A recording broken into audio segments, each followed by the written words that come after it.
그렇다면 왜 하나님은 우리에게 물질적인 축복을 주시는 걸까요? 그렇다면 하늘나라의 보물을 쌓는다는 게 무슨 뜻일까요? 죽을 때 정말 아무것도 우리는 가져갈 수 없잖아요. 그런데 하늘나라에 가져갈 수 있는 방법이 있더라고요.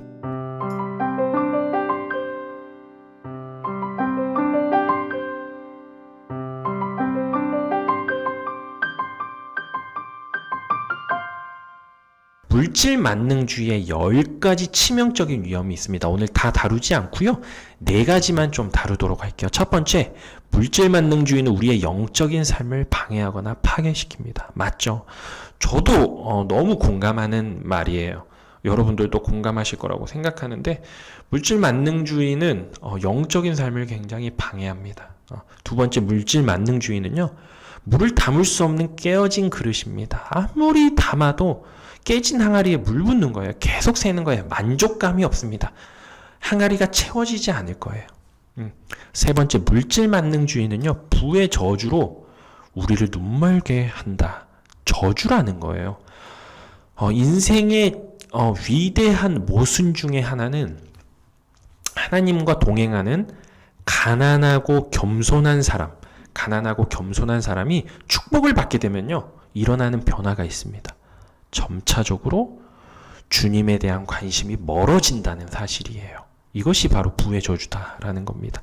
네 번째, 물질 만능주의의 종착역은 궁극적으로 공허함이다라고 하고 있죠.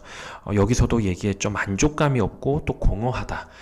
그 후에 본즉 내 손으로 한 모든 일과 수고한 모든 수고가 다 헛되어 바람을 잡으려는 것이며 해 아래서 무익한 것이로다. 어디 말씀이죠? 맞습니다. 전도서의 말씀입니다. 솔로몬이 했던 이야기죠.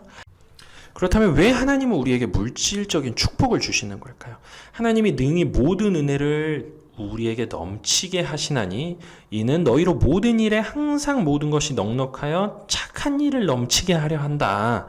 너희가 모든 일에 넉넉하여 너그럽게 연보를 함은 그들이 우리로 말미암아 하나님께 감사하게 하는 것이라. 결국은 하나님의 영광을 위한 거예요. 하나님께 감사하도록 내게 넘치도록 하심으로 내가 하나님께 영광을 돌리고 감사하며 그것으로 너그럽게 연보를 함으로써 또 다른 사람들이 하나님께 감사하는 거예요. 내게 충만하게 채워주신 그 은혜로 말미암아 그들이 또 다시 하나님께 감사하게 하는 겁니다. 결국은 물질적인 축복을 주시는 이유가 나도 여러분도 하나님께 감사하게 하려는 것이죠. 하나님의 영광을 위해서라는 것입니다. 자, 그렇다면 우리에게 2가지의 관점들이 있습니다. 하나씩 살펴볼게요. 먼저 두 보물인데요. 현재 땅과 미래의 하늘나라. 두 관점, 좋은 눈과 나쁜 눈. 두 주인, 하나님과 돈. 우리는 어떤 것들을 선택해야 할까요? 예수님께서는 우리의 삶을 올바른 보물에 올바른 관점으로 올바른 주인을 섬기는 일에 투자해야 한다고 말씀하고 있습니다. 여기서 올바른 보물이라면 미래의 하늘나라, 올바른 관점은 좋은 눈, 올바른 주인은 하나님이죠. 그렇다면 이렇게 다시 한번 읽어보도록 할게요. 예수님께서는 우리의 삶을 올바른 보물, 미래의 하늘나라에 좋은 눈으로 하나님을 섬기는 일에 투자해야 한다고 이야기하고 있습니다. 그렇다면 하늘나라의 보물을 쌓는다는 게 무슨 뜻일까요? 하늘나라의 보물을 쌓는다는 것. 여러분 록펠러 잘 아시죠? 석유왕이라고 불렸던 록펠러. 지금도 아마 그런 걸로 알고 있는데 제가 알기로는 뉴욕시에 사는 시민들의 수도세를 계속해서 록펠러 재단에서 내고 있다라고 알고 있습니다. 근 4, 50년 정도 낸 걸로 알고 있는데 록펠러가 사회에 환원하는 금액이 1년에 대략 12조 정도 지불한다고 합니다. 이것은 제가 구글링한 거기 때문에 한번 참고해 주시면 좋을 것 같습니다. 록펠러는 정말 대단한 분이죠. 제가 고등학교 때인가 대학교 때 읽었던 11조의 비밀을 안 록펠러라는 책에 이런 얘기가 나왔었어요. 그때 당시는 아마 전산이 이렇게 개발되지 않았기 때문에 록펠러의 11조를 계산했던 그 회계사, 담당했던 회계사가 32명이었다라고 합니다. 32명. 엄청나죠? 돈이 너무 많은 거예요. 너무 많아서 11조를 계산하는 게 어려운 거죠. 하루만 자고 일어나면 돈이 막 불어나니까 얼마나 그가 큰 부자였는지를 알 수 있었던 예죠. 근데 그가 죽을 때 그의 담당 회계사에게 사람들이 이렇게 물어봤다고 해요. 록펠러가 죽으면서 얼마를 남겼나요? 라고 이렇게 주변 사람들이 회계사에게 물었습니다. 회계사는 정말 유명한 말을 남겼죠. 뭐라고 얘기했을까요? 그가 가진 전부를 남겼다라고 이야기를 했습니다. 전부를 남겼다. 그렇죠. 하나도 가지고 가지 못했습니다. 근데 이거에 대해서 성경에도 이런 말씀이 나와 있어요. 시편 말씀인데요. 어떤 사람이 부자가 되더라도 그 집에 재산이 늘어나더라도 너는 스스로 초라해지지 말아라.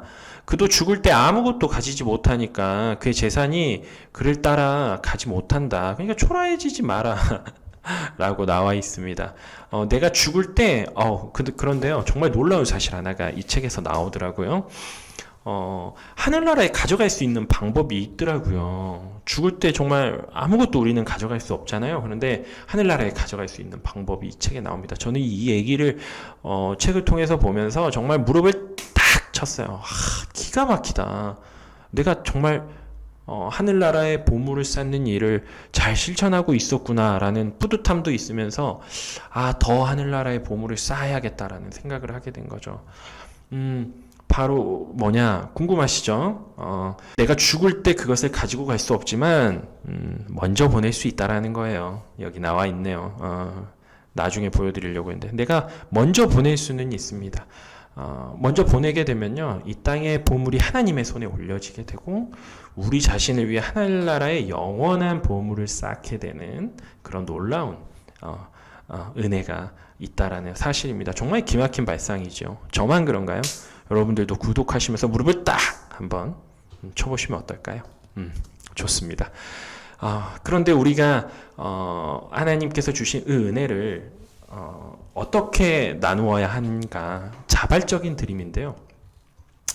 성경 말씀에 이렇게 나와 있습니다. 남에게 주어라. 그리하면 하나님께서도 너희에게 주실 것이니 되를 누르고 흔들어서 넘치도록 후하게 되어 내 춤에 안겨줄 것이래요. 너무 감사합니다. 너무 감사해요. 정말 원리는 너무 쉽더라고요. 남에게 주어라. 그리하면 하나님께서도 내게 준다. 누르고 흔들고 넘치고 후하게 내게 안겨주신대요. 너희가 대질하여 주는 그대로 내게 돌려준다라고 이야기하고 있습니다. 정말 놀라운 은혜인 거예요. 누가복음에 이렇게 나와 있습니다. 책에 나와 있는 내용 하나 읽어드릴게요. 한 예가 잘 나와 있어서 잠깐 좀 소개하도록 하겠습니다. 171쪽인데요. 다량의 흙을 옮기는 기계를 발명한 RG 루투르노, 어렵네요. RG 루투르노는 소득의 90%를 주님께 드리는 지점까지 도달했다고 합니다. 정말 대단하죠. 그는 내가 삽으로 돈을 퍼서 드리면 하나님은 삽으로 그것을 돌려주신대요. 이런 고백을 합니다. 그런데 하나님은 나보다 더 큰 삽을 가지고 계신다라고 이야기를 하고 있습니다. 그렇죠. 하나님은 굉장히 큰 삽을 가지고 계실 거예요. 저도 비슷한 경험을 정말 많이 했어요. 제가 오래 살진 않았지만 정말 많은 이런 하나님의 은혜를 경험하는데 저는 대학교 2학년 때 처음 나눔이라는 것을 실천했던 것 같아요. 그때 당시 제가 중국의 단기 선교를 선교도 처음이었네요. 처음 갔다 와서 한국으로 돌아오는 비행기였는데 그때 왜 하나님께서 그런 마음을 주셨는지 모르겠어요. 나눔을 좀 하고 싶다. 누군가에게 베풀고 싶다라는 마음을 하나님이 주셨고 그때 당시 우리 교회 초등부 아이들이 한 80명 정도 있었는데 그 주일부터 제가 아이들의 간식을 매주 후원하게 되었어요. 제 기억으로는 3, 4년 정도 계속 했었던 걸로 기억이 나는데 그것이 제 인생의 어쩌면 첫 나눔이었습니다. 그것을 했을 때 하나님께서 정말 많은 것들로 내게 채워주셨는데 지금 물론 그렇게 첫 출발이 정말 많은 선교와 구제를 지금 실천하게 하셨고요. 물론 그것들을 하기 위해서 채워짐이 있어야겠죠. 또 정말 많은 것들로 열매를 맺게 해주셨는데 이 부분은 제가 다음에 선교와 구제라는 챕터로 기회가 되면 한번 좀 나눠보고 싶고요. 어쨌든 이런 경험들을 통해서 하나님이 내 인생에 있어서 정말 큰 기쁨과 열매를 이렇게 보게 해주셨고 또 그 은혜를 깨닫게 해주셨던 계기가 됐었던 것 같습니다. 저는 하나님께 삽으로 드렸죠.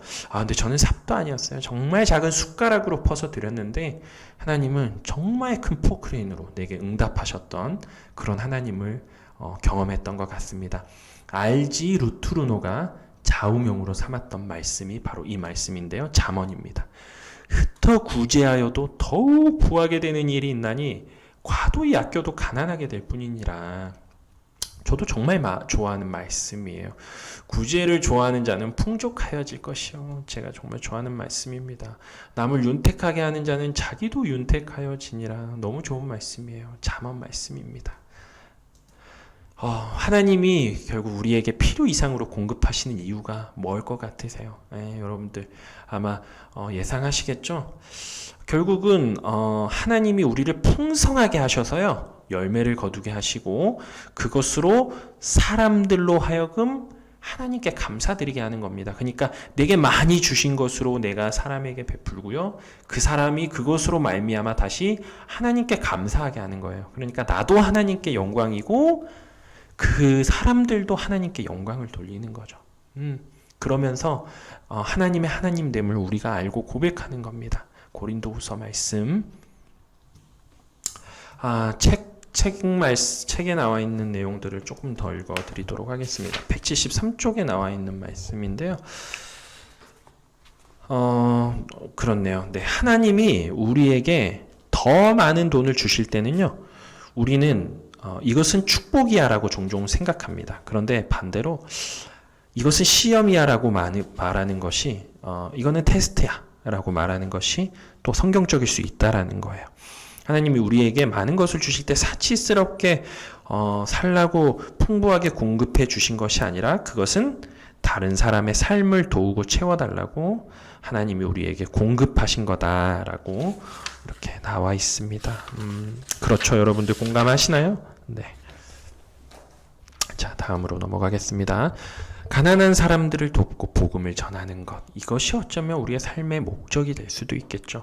가난한 자를 불쌍히 여기는 것은 여호와께 구워드리는 거래요. 저는 하나님께 정말 많이 구워드리고 싶어요. 나한테 있는 거 다 드려서 하나님께 구워드리고 싶습니다.